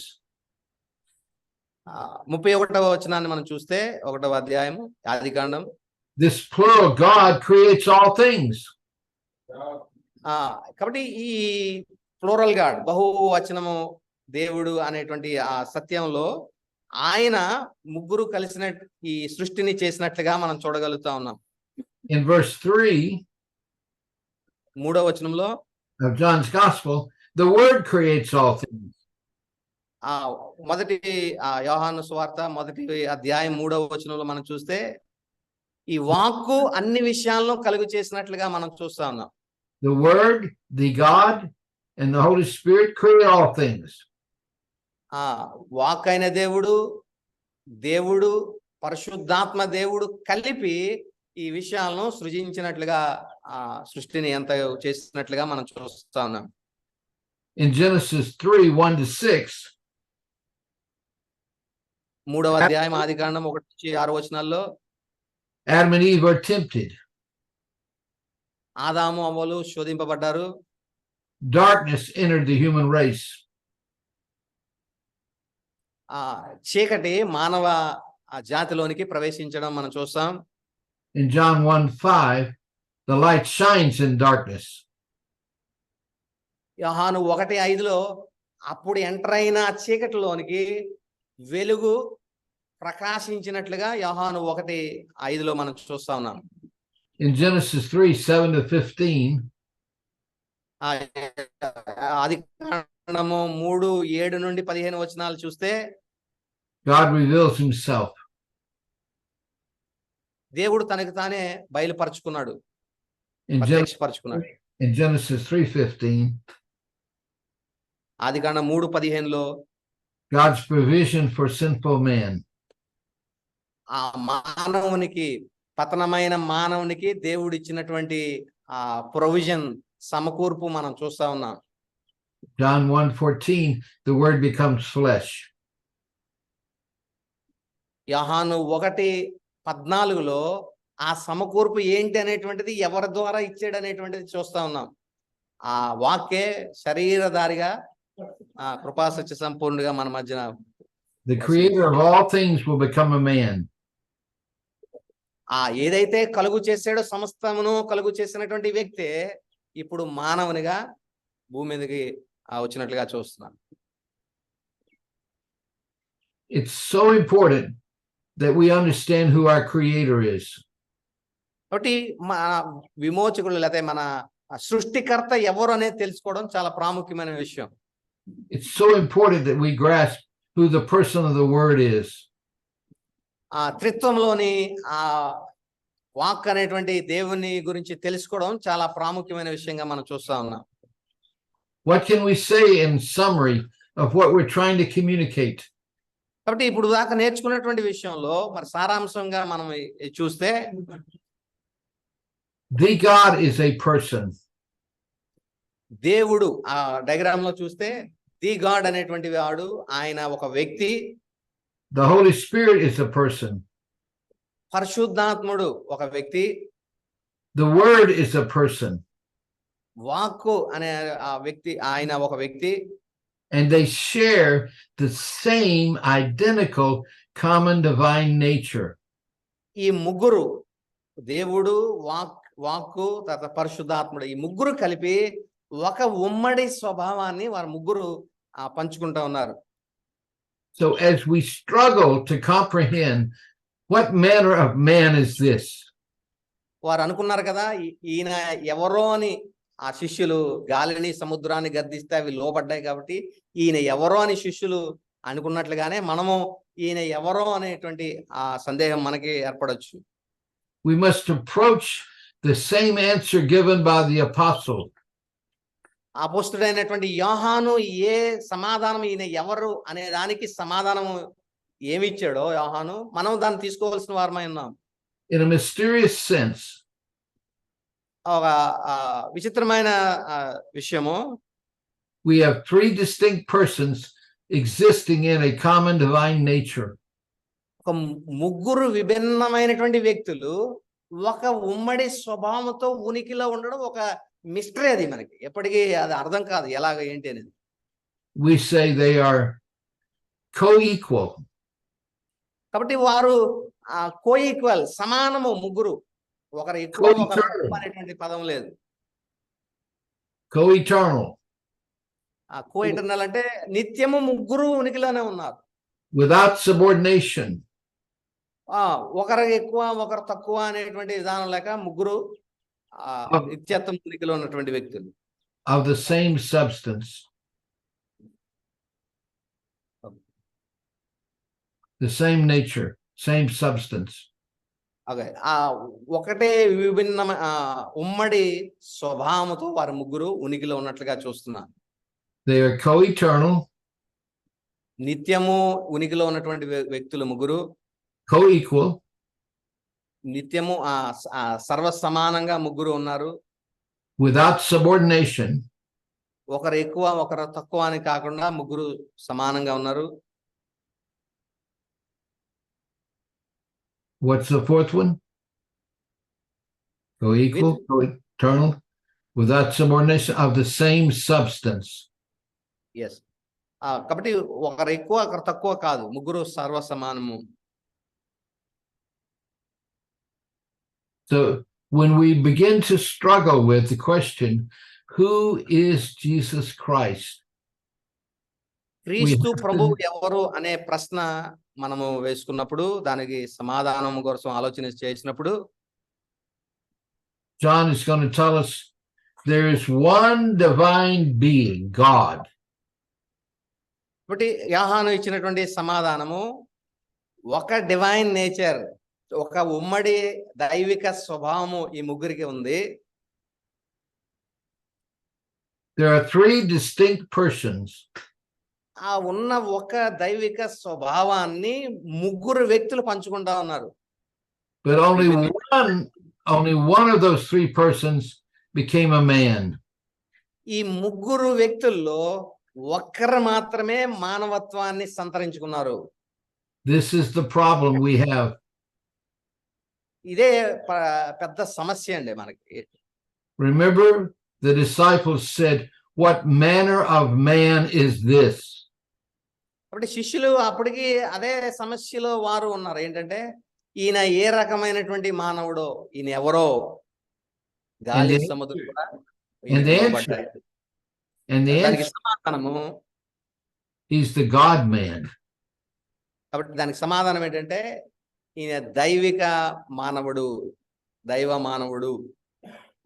He is both God and man.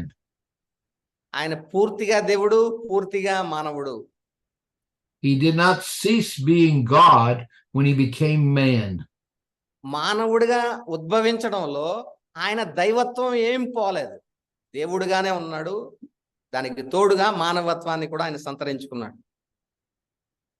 Who is Jesus Christ? క్రీస్తు ప్రభువారు ఎవరు? He is a man that was born to the Virgin Mary. ఆయన కన్య మరియకు పుట్టినటువంటి వ్యక్తిగా మనం చూస్తా ఉన్నాం. But he is also the creator of his mother. కానీ ఏ తల్లి అయితే ఇతనికి జన్మనిచ్చిందో ఆ తల్లినే కలుగు చేసిన వ్యక్తిగా ఈయన మనం మళ్ళీ చూస్తా ఉన్నాం. He's the Word become flesh. ఆ వాక్ అయిన దేవుడే శరీరధారిగా ఈ లోకానికి మళ్ళా వచ్చారు. And the wonderful thing is, ఆ ఆశ్చర్యకరమైన విషయం ఏంటంటే he loves us dearly. ఆయన మనల్ని ఎంతగానో ప్రేమిస్తా ఉన్నాడు. Greater love has no man than this, that a man కన్నా అధికంగా ప్రేమించగలిగిన వ్యక్తి మరొకరు లేరు. That a man lay down his life for his friends. తన స్నేహితుని కొరకు ప్రాణం పెట్టువానికన్నా నిజమైన స్నేహితుడు ఎవరు లేరన్నట్లుగా మనందరి కొరకు ఆయన ప్రాణాన్ని పెట్టాడు. But you know, far more, he laid his life down for his enemies. ఆయన తన ప్రాణాన్ని తన శత్రువులకు సైతము అర్పించినట్లుగా మనం చూస్తా ఉన్నాం. Once I was an enemy of God. One side. Once I was an enemy of God. ఒకప్పుడు మనం అందరం శత్రువులుగా ఉన్నాం దేవునికి.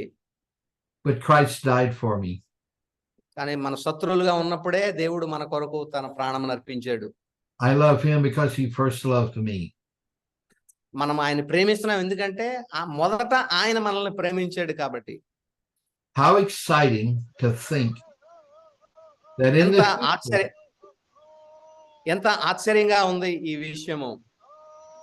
I will see Jesus Christ, my God and Creator. Pardon, sir? My God and Creator. నా దేవుడు నన్ను సృష్టించినటువంటి ఆ వ్యక్తి.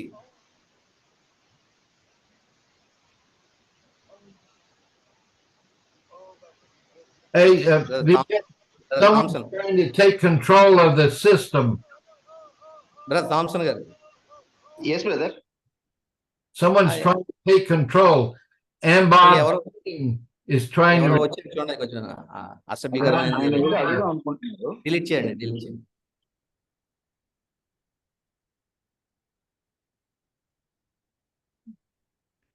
We're getting an somebody's breaking into the system.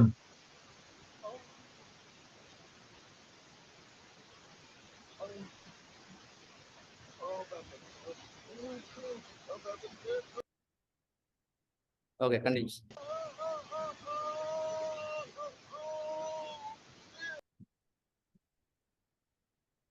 Okay, I'm going to stop sharing.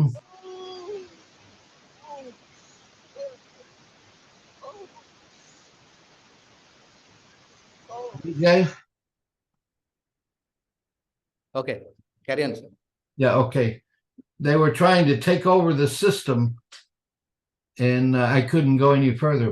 So I think we've come to an end, a good place where we can say that we can maybe handle any questions. కాబట్టి ఇప్పుడు మీకు సమాధానము ప్రశ్నలు ఏమన్నా ఉంటే sir మరి సమాధానం చెప్పడానికి రెడీగా ఉన్నారు. ఏమన్నా త్రిత్వాన్ని గురించి ప్రాముఖ్యంగా. So could you as the subject is the ministry of the Holy Spirit in the incarnation of Jesus Christ. Okay. Could you touch that one also so that when we begin to study the New Testament, we are influenced by monotheism. We did not understand clearly. ఈ కొత్త నిబంధన మనం చూసినప్పుడు మోనోథియిజం గురించి ఎక్కువగా ప్రస్తావింపబడడం యూదుల్లో అందరిలో చూస్తా ఉన్నాం. The plurality of the Godhead of the Old Testament. We did not fully comprehend the plurality of the Godhead. దేవుని యొక్క విభిన్నత్వాన్ని గురించినటువంటి విషయాలను అర్థం చేసుకోవడానికి మొదటి భాగాల్లో మనం అర్థం చేసుకోలేకపోతాం కొత్త నిబంధనలు. So John is going to teach us the plurality of the Godhead. First of all, is the Word and the God. కాబట్టి ఈ ప్లూరాలిటీని, దేవుడు విభిన్నత్వాన్ని గురించి చెప్పడానికి యోహాను ప్రయత్నిస్తున్నాడు. అందులో ఉదాహరణ మనం దేవుడు, వాక్ అయిన దేవుడు, వారిద్దరి గురించిన విభిన్నత్వాన్ని చూసాం. After he establishes the plurality of the Godhead as the Word and the God, then he will introduce the Holy Spirit. మొదట దేవుడు, తర్వాత వాక్ అయిన దేవుడు, అంటే ఒకరికన్నా ఎక్కువ అని చెప్తూ తర్వాత వాక్ అయిన దేవుని పరిచయం చేసిన తర్వాత పరిశుద్ధాత్మను గురించి 34వ వచనంలో చెప్పడాన్ని మనం చూస్తా ఉన్నాం. The work of the Holy Spirit is not to elevate himself. పరిశుద్ధాత్మను యొక్క పరిచర్య ఆయన్ని చూపించుకోవడం లేదా ఆయన్ని ప్రదర్శించుకోవడం కాదు. The work of the Holy Spirit is to elevate who Jesus is. పరిశుద్ధాత్మని పరిచర్య ఇక్కడ ఏంటంటే క్రీస్తు ఎవరో అని తెలియచెప్పడానికి ఈ పరిశుద్ధాత్మ పరిచర్య అన్నమాట. పరిశుద్ధాత్మ చేసే పరిచర్య అంటే క్రీస్తు ఎవరో అని తెలియచెప్పడానికి, ఆయన్ని ఎత్తి చూపించడానికి. You are in error if you're focusing upon the person of the Holy Spirit. మనం ఉన్నటువంటి ఈ యుగంలో పరిశుద్ధాత్మ యొక్క పాత్ర ఎంత ఉన్నట్లుగా మనం చూస్తా ఉన్నాం. The Holy Spirit points you to Jesus Christ. The Holy Spirit? Yes. Preaches. The Holy Spirit will take that which belongs to Jesus and make it known to us. క్రీస్తు విషయాలనే పరిశుద్ధాత్మ దేవుడు ఎత్తి మనతో బోధిస్తాడు, మనతో మాట్లాడతాడు. The first thing we need to learn is who is Jesus Christ. కాబట్టి మొట్టమొదటి విషయం ఏంటంటే మనం అర్థం చేసుకోవాల్సింది క్రీస్తు ఎవరు అనేటువంటిది మనకు తెలియాలి, అర్థం చేసుకోవాలి. In John 1, chapter 1, you learn about the Word and the God. మొదటి అధ్యాయం మొదటి వచనం యోహానులో వాక్ అయిన దేవుడు, తర్వాత దేవుడు విషయాలు మనం చూసాం. At the baptism of Jesus, క్రీస్తు యొక్క బాప్తిస్మ సమయంలో 30 years after he's been on earth, 30 సంవత్సరాలు ఆయన భూమి మీద ఉన్న తర్వాత the Holy Spirit comes in the form of దేవుడు పౌరం రూపంలో పరిశుద్ధాత్మ దేవుడు రావడాన్ని మనం చూస్తా ఉన్నాం. It's the work of the Holy Spirit to take that which belongs to Christ and make it known to us. క్రీస్తుకు సంబంధించిన విషయాలను తెలుసుకుని అవి మనకు తెలియపరచడము పరిశుద్ధాత్మ దేవుని యొక్క పరిచర్యగా మనం చూడాలి. After we establish who Jesus Christ is, క్రీస్తు ఎవరో అనేది మనం స్థాపించిన తర్వాత then we will look to see who the person of the Holy Spirit is. కాబట్టి పరిశుద్ధాత్మ దేవుడు ఎవరు అనేటువంటి విషయాన్ని మనం తెలుసుకుంటాం. మొట్టమొదటి ఎవరి గురించి తెలుసుకోవాలంటే క్రీస్తుని గురించి తెలుసుకోవాలి. But the Holy Spirit doesn't focus upon himself. కాబట్టి పరిశుద్ధాత్ముడు తనకు తాను హెచ్చింబడ్డు లేదా తనకు తాను ఫోకస్ చేసుకోడు. ఎవరిని ఫోకస్ చేస్తాడంటే క్రీస్తు ప్రభువునే. He focuses upon the, let me escape here. క్రీస్తు ప్రభు ఎవరు అనే దాని మీదే పరిశుద్ధాత్మ దేవుడు ఆయన కేంద్రీకరించేటువంటి వాడై ఉన్నాడు తన దృష్టి. I'm trying to get back to a picture just a second here. Oh, I got to quit to play, right? Okay.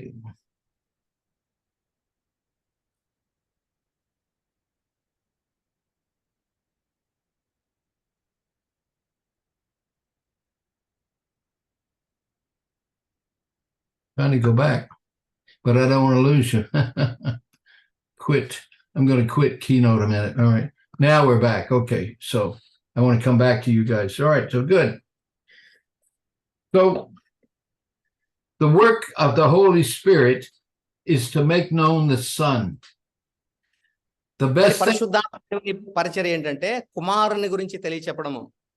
We are doing the ministry of the Holy Spirit when we're teaching who Jesus Christ is. కాబట్టి క్రీస్తు ఎవరు అని మనం నేర్చుకున్నాం లేదా చెప్పడం వెనక పరిశుద్ధాత్మ దేవుని పరిచర్య ఉంది. So we will get to the deity of the Holy Spirit.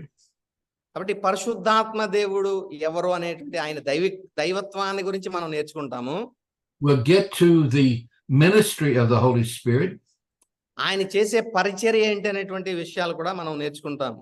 For example, who gives you new birth? కాబట్టి నూతన జన్మ, క్రొత్త జన్మ అనేటువంటిది మనం చూస్తాం కదా, అది ఎవరిస్తారు? Who raises you from the dead? మనల్ని చనిపోయిన తర్వాత మరణము నుండి మనల్ని లేపేటువంటిది ఎవరు?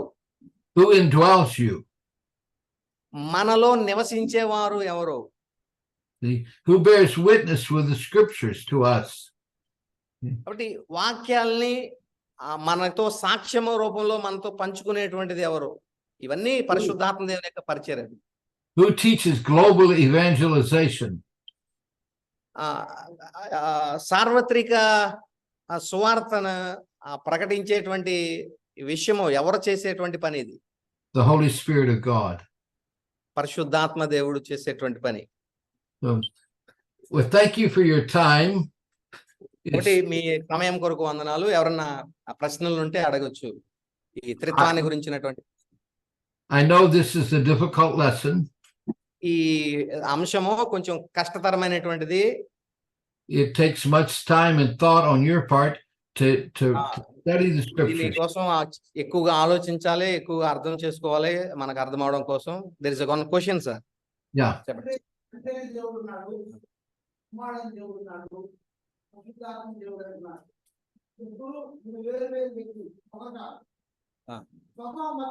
అవును అదే సార్, ఇప్పుడు దాకా చెప్పింది అదే. What he is asking is what I have learned so far, is that right? He said that the God, the Word, the Son, I mean the Father, the Son and the Holy Spirit are three distinct persons. Yes. Sharing one common divine nature. Yes. Is that right? Yes. Yes. అదే ఇప్పుడు వరకు నేర్చుకుంది మూడు విభిన్నమైన వ్యక్తులే, కానీ ఒక ఉమ్మడి స్వభావాన్ని ముగ్గురు కలిగి ఉన్నారు. అనదర్ సార్ నిత్యత్వము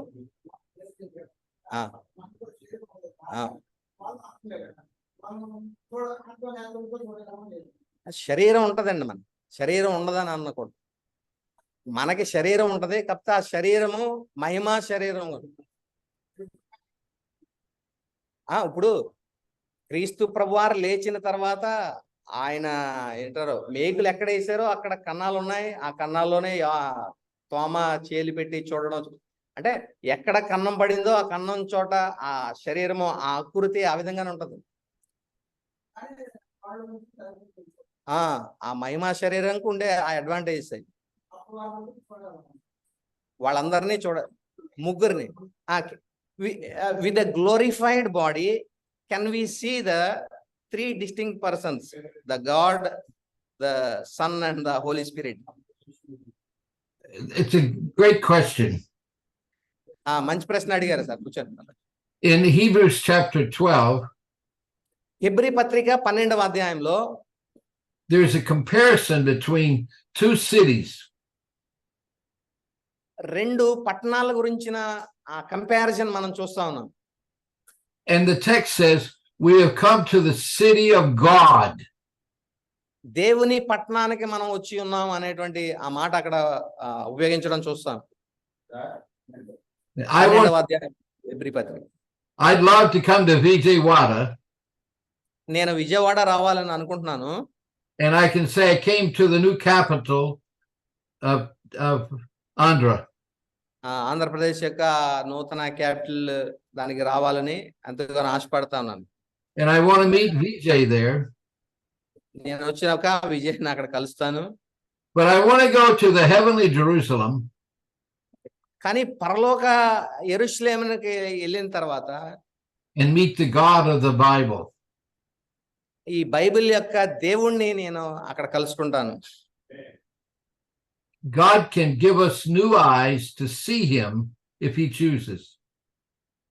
ఆయన మనకి ఇవ్వాలి అనుకుంటే తన ఆ నూతన నేత్రాలు మనకిస్తాడు ఆయన చూడడానికి. But when I see Jesus Christ, కానీ నేను యేసుని చూసినప్పుడు I will be satisfied. ఆయన్ని చూస్తేనే మనకి సరిపోతుందండి, క్రీస్తు ప్రభువుని చూస్తేనే. Because he's equal to the Father and the Holy Spirit. ఎందుకంటే క్రీస్తుని చూస్తే ఆయన్ని తండ్రిని పోలి ఉన్నాడు, ఆయన్ని చూసినట్టే తండ్రిని. It's a very good question. అంటే మిగిలిన ఇద్దరు వ్యక్తులకి శరీరాలు లేవండి, ఆత్మ స్వరూపులు కాబట్టి ఈ క్రీస్తు ప్రభు మాత్రమే శరీర రూపం ఉన్నారు కాబట్టి ఆయన్ని మనం చూస్తాం. ఆయనే ఇద్దరు ఆ మిగిలిన వ్యక్తుల్ని కూడా ఈయన మొత్తం ముగ్గురు కోఈక్వల్ కాబట్టి ఈయన చూస్తే వారిని చూసిన సంతృప్తే మనకు కలుగుతుంది.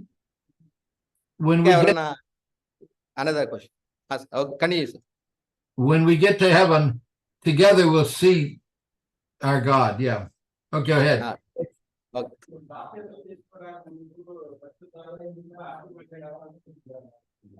బాప్తిసం తీసుకునే ముందు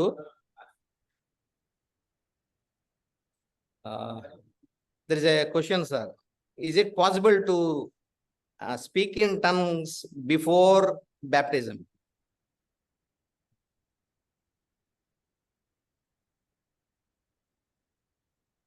When you speak to me, you speak in tongues. మనం ఆయనతో మాట్లాడినప్పుడు భాషతో మాట్లాడతాం.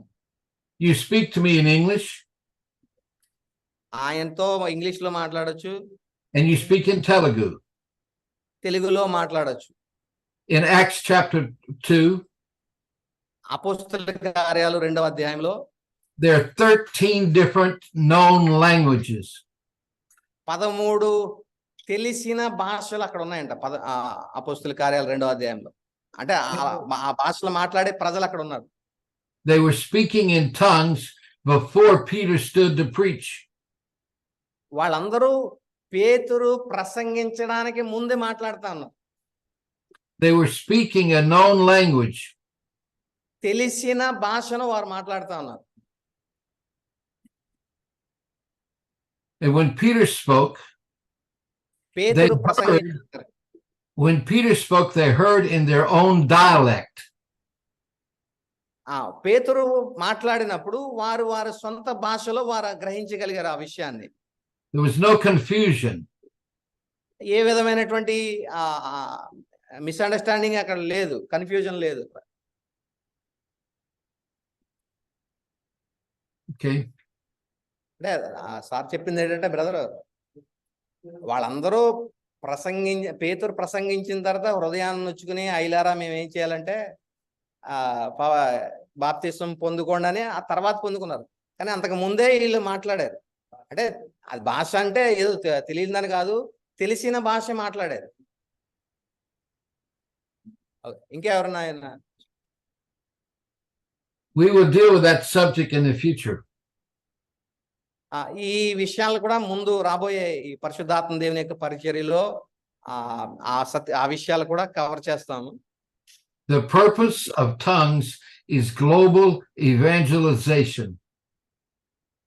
భాషలో యొక్క ముఖ్య ఉద్దేశం ఏంటంటే గ్లోబలైజేషన్ ఆఫ్ ఇవాంజలిజం, అంటే సువార్త సర్వ సృష్టికి అందింపబడడానికి కొరకు ఉద్దేశించింది. అంటే ఆ భాష ద్వారా సర్వ సృష్టికి వెళ్ళి, ఇప్పుడు ఏదో జపాన్ వెళ్ళాం, జపాన్ భాష మనకు రాదు, ఆ భాష అప్పుడు మనకి ఏ విధంగా ఉపయోగపడుతుంది అంటే అక్కడికి వెళ్ళి వాళ్ళ భాషలో మనం వాళ్ళకి స్వార్థ చేయడానికి ఒక ఉద్దేశం కొరకు ఇది పరిశుద్ధాత్మ యొక్క పరిచర్య. అంటే గ్లోబల్ ఎవాంజలైజేషన్, మనం ఏదో మాట్లాడి చేయడానికి కాదు, కానీ ఈ భాష ద్వారా సర్వ సృష్టికి స్వార్థ ప్రకటింపబడడం కొరకు ఉద్దేశింపబడింది పరిశుద్ధాత్మ యొక్క భాష అనేది. కాబట్టి ఎంతమంది మనం చేస్తున్నాం, దాని ద్వారా ఎంతమందికి స్వార్థ ఉంది మనమే ప్రశ్నించుకోవాలి. మనమే మాట్లాడుకుంటున్నాం, ఎంతవరకు సబబో ఆలోచించాలి. Okay sir, thank you very much for your time and effort. It's 3:13 my time. 3:13 అంట, తెల్లవారుజామున 3:13 వారి సమయం. So, with your permission, we are very sorry to wake you up till 3:15. so with your permission, I'll go and put this baby to bed. Okay. మీ యొక్క అనుమతితో నేను సెలవు తీసుకుంటున్నాను. Thank you so much, sir. We'll meet you again. God, we'll be in touch. All right. Bye-bye. Goodbye, everybody. Thank you. Bye, sir.